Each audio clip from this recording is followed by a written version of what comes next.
La création de monde fabuleux par l'homme. La terre a été créée pour que l'homme puisse vivre une vie harmonieuse et paisible.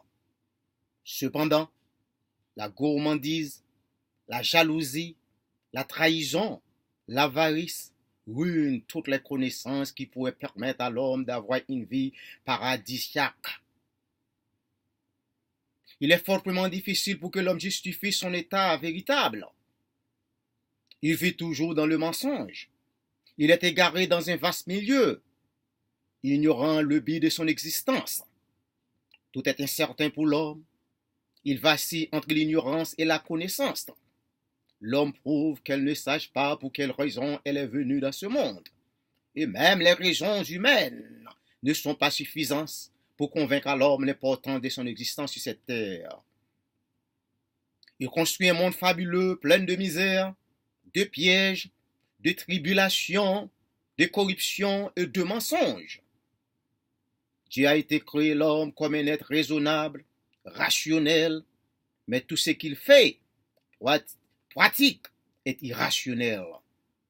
Il cherche toujours la fausse gloire. Son désir est insatiable. Pensant à François Duvalier, Jean-Claude Duvalier, Raoul Cédras, Raphaël Trujillo, défunt dictateur de Saint-Domingue, Mobutu, défunt dictateur du Zaïre, Anastasio Somoza de Bailey, défunt dictateur de Nicaragua, Idi Amin Dada, défunt dictateur de Ouganda, juste pour ne citer que quelques-uns, ont pillé leur pays et ces mots constituent leur misère. Mais, où sont ces pilleurs aujourd'hui? La majorité d'entre eux en train de crier en enfer. Et ce qui est plus pire, plus irraisonnable, ces successeurs n'apprennent rien. Ils continuent à faire les mêmes bêtises, les mêmes bévues. Ils pensent que leur voyage sur la terre est éternel. Ils refusent de faire un effort pour réconcilier avec eux-mêmes et avec leur Dieu. Ils ignorent comment ils doivent s'aimer. Ils vivent comme des loups. Tous ceux qu'ils font comme bonheur sont faux et trompeurs. Par exemple, les pasteurs s'enfoncent dans la corruption. Ils sont des menteurs. Ils font l'église des dieux devient un marché, un lieu pour ramasser de l'argent. Ils badinent avec le nom des dieux. Ils font des commerces avec le nom de l'Éternel. Ils font les gens viennent à la télévision pour donner des faux témoignages pour accomplir ces buts lucratifs. Ils délirent la parole de Dieu. Les pasteurs font les gens savoir qu'ils vendent une eau sainte, une eau sacrée. Si les fidèles l'achètent et l'appliquent sur eux, ils peuvent trouver de l'argent. La banque peut acquitter ses dettes. Il faut que les fidèles fassent beaucoup d'attention avec ces pasteurs. Ces paroles sont fausses et trompeuses. Ils prêchent seulement de la malice et l'iniquité. Plusieurs qui se disent chrétiens sont injustes aux autres.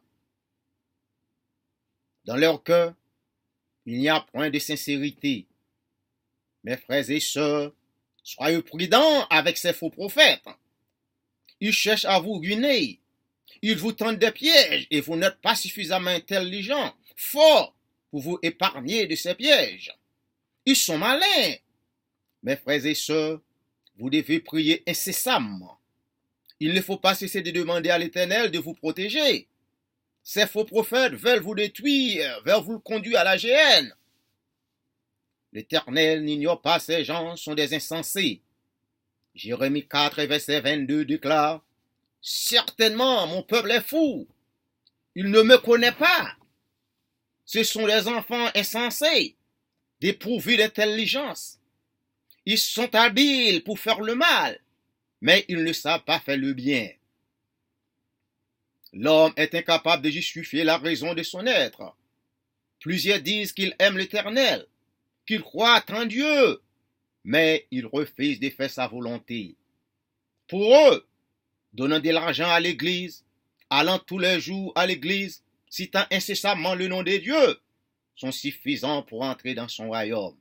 Mais non, Ces choses-là ne sont pas suffisantes pour entrer dans le royaume de Dieu. Ils savent très bien ce qu'ils sont en train de faire parce qu'ils lisent la Bible qui indique le chemin qui peut conduire quelqu'un au royaume de Dieu. Mais ils préfèrent d'introduire ces enfants de l'Éternel dans l'erreur. Ils prennent plaisir à tromper les enfants de Dieu. Psaume 55, verset 21 déclare « Sa bouche est plus douce que la crème, mais la guerre est dans son corps. Ses paroles sont plus onctueuses que l'huile, mais ce sont des épées nues. » L'homme a une nature égoïste, et cela lui fait réagir comme il a une vie éternelle. Il est un éternel insatisfait. Il défend son propre intérêt au détriment des autres. Les dirigeants politiques qui n'aident pas les pauvres, qui s'enrichissent, et les leaders de l'Église qui ignorent que tous les hommes et les femmes ont le même besoin. Tous les êtres humains ont les mêmes besoins physiques et vitaux. Manger, boire et dormir, et aussi les besoins vitaux. Ils veulent être aimés, estimés et respectés. Cependant, certains pasteurs, certains dirigeants de l'Église, certains leaders politiques dénuent à ses adhérents de l'esprit, de l'intelligence, du jugement, dans le but de les contrôler. Voltaire disait, plus l'être humain sera éclairé, plus il sera libre. Merci.